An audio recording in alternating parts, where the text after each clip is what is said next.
Yo friends, happy Labor Day fall weekend. It's been a while since I've done a video update. Essentially summer's been really busy and I haven't had time to do anything video worthy, mostly just weeding and watering. But I have been doing some stuff this past week. I have some extra time on my hands and it's not so brutally hot. I can get outside more. I want to show you what I've been doing here in the garden and plant nursery area.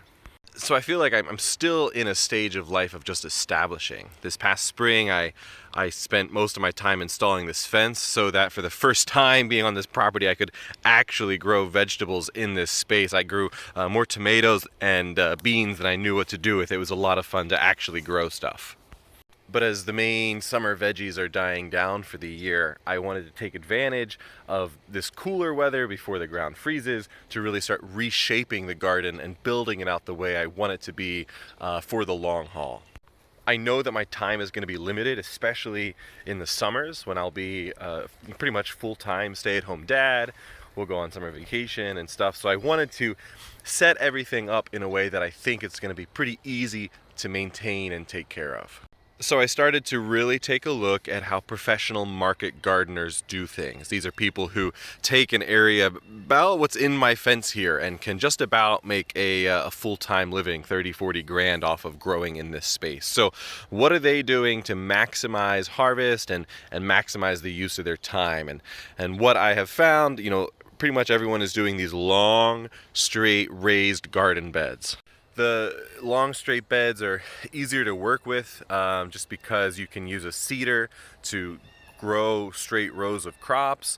The raised beds are nice because they heat up a little faster in the summer. You'll have to water them maybe a little bit more, but you can also just apply long lines of drip tape to help keep watering, help stay on top of things like that.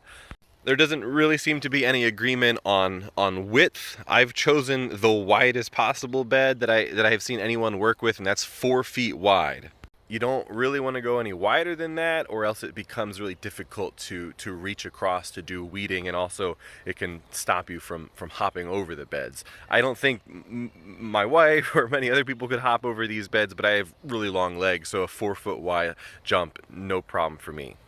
So what I've been doing to get this started here is I've been digging down into the pathway, mainly just because a huge chunk of this pathway was garden bed space or 2 or 3 year old decomposted wood chips from old garden paths, and I didn't want that to go to waste. So I scooped up the healthy, fertile topsoil layer of this path and I just dumped it on top of the beds here. You can see that's the base of it down here. And then on top of the bed, I dumped a good couple inches of compost. This is fresh leaf compost from a local township's leaf processing facility. It's fantastic. Super weed free, super great. I do all my growing in it. Ideally, I'm running out. I'm pretty much out for the year and I have more coming next month. But ideally, I would be doing like 6-8 inches of this stuff. Down here, I didn't have as much path to scrape out and put on, so this section here is just straight compost on top of grass. I put a layer of cardboard down, and I think I even, as I was doing some weeding and stuff, I was tossing weeds down on top of the grass, a layer of cardboard on top of that, and then a good couple inches of compost on top. You can see here the work I've been doing. So this is a mix of like wood chips from the paths, some clay, some fertile soil mixed in here. Just anything that was in the path that I'm building now, just dumped on top of the bed. And then as I get more compost, I'll come through and add a good 6 inches of compost on top of that. As you'll see, this is starting to make my 4 foot wide bed closer to like 3.5 foot, just because there's this strong slope needed because it's going all the way down. I'm going to come through here and put a good couple inches of wood chips in this trench. Again, the wood chips are also something I've been waiting on. So that will allow this slope to not be so steep and allow this bed to be a little bit wider. But this was a lot of fun. I got to use an earthway seeder for the first time. It's something I got, super cheap off of Facebook Marketplace, and I sowed 5 or 6 rows of carrots in here. I think I got them in just in time for a late carrot harvest. And over here, what I've been doing, these are all perennial kale. I had them in a bed over here, but this is going to be their permanent home. We use so much kale here, I just take leaves and throw them right in the freezer, and we put it in our smoothies every morning. So a 4-foot wide, 50-foot long bed of kale should be enough for our yearly needs, fingers crossed. Just knowing how limited my time is, I've been trying to work with as many perennials in the vegetable garden area as I can. I really want to keep growing tomatoes and beans. I know we will eat all of those, but where I can plant perennials like these perennial kale, I will gladly do so, knowing it relieves a lot of my time. So with these kale, other than harvesting, the only work I really should be doing here is coming through every year and dumping a thick layer of wood chips on top, maybe even a few inches of compost, and then some more wood chips on top of that, just for fertilizing and for mulching and for keeping weeds down. I planted them pretty tight together. There's a lot of light getting through right now because some of them are small, and I stripped a lot of leaves off to help with minimize transplant shock.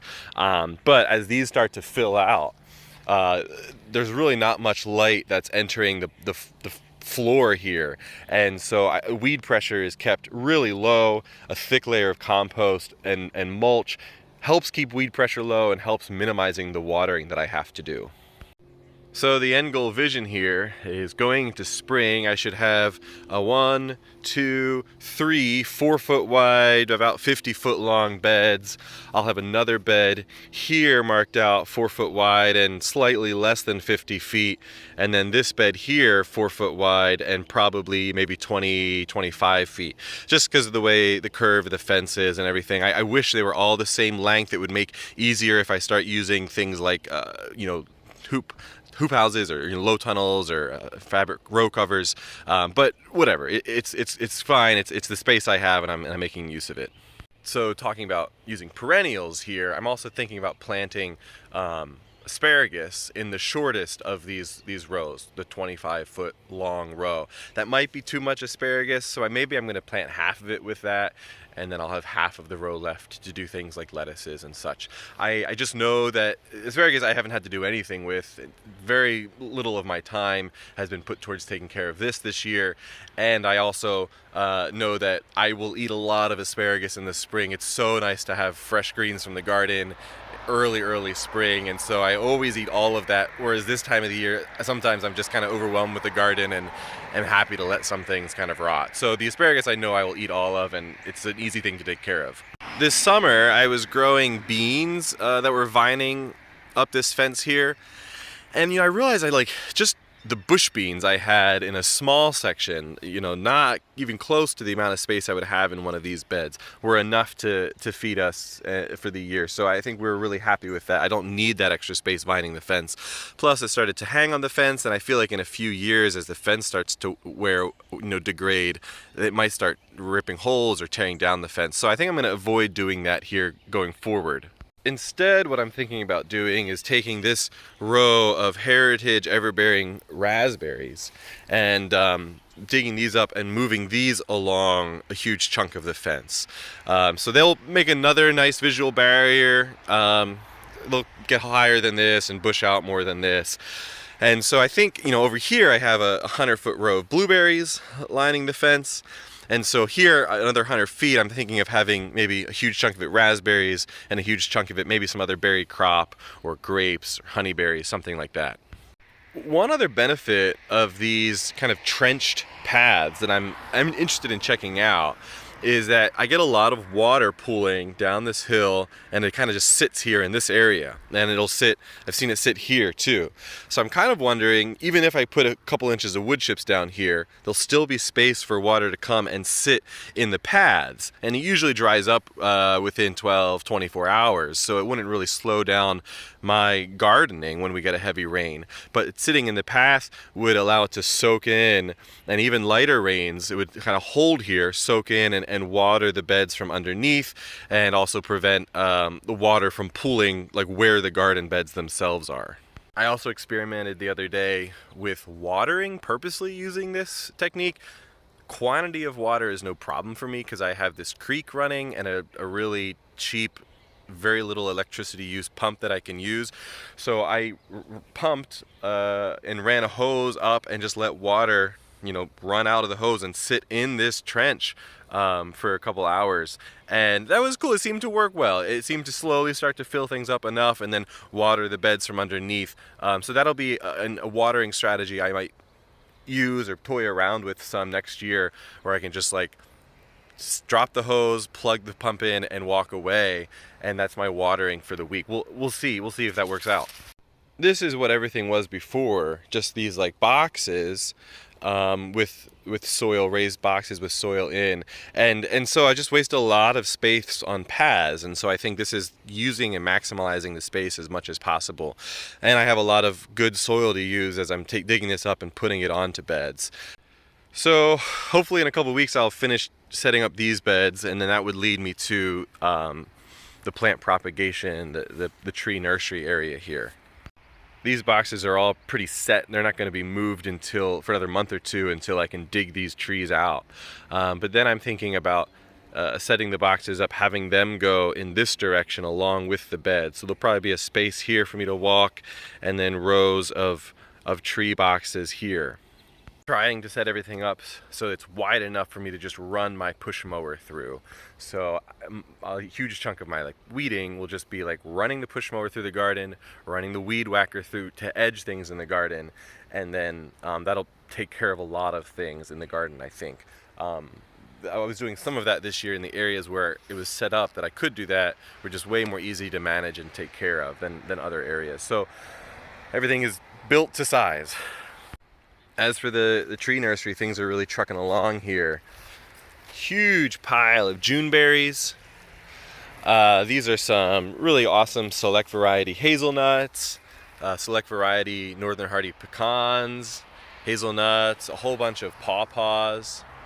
Still feel like I'm getting the hang of some of these plants, learning what they need as they're growing in these boxes.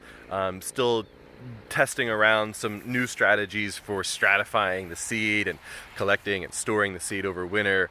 But there's a few really great successes, and even the areas where there wasn't great germination, the plants that did germinate look really good, and I'm really happy to sell and give a lot of these away. So as you are interested in getting things started in the fall, I have a bunch of these plants for sale on my website in the fall, once the leaves start to die off and I'm ready to pull them out of these boxes. Yeah, so a lot of work I've been doing in here, trying to get everything set up so 2-3 years from now lots of structures are in place, and it's just really easy for me to manage, very minimal use of my time here. Thanks for following along, friends. I'll keep you updated as I'm doing more stuff. Happy end of summer, early fall.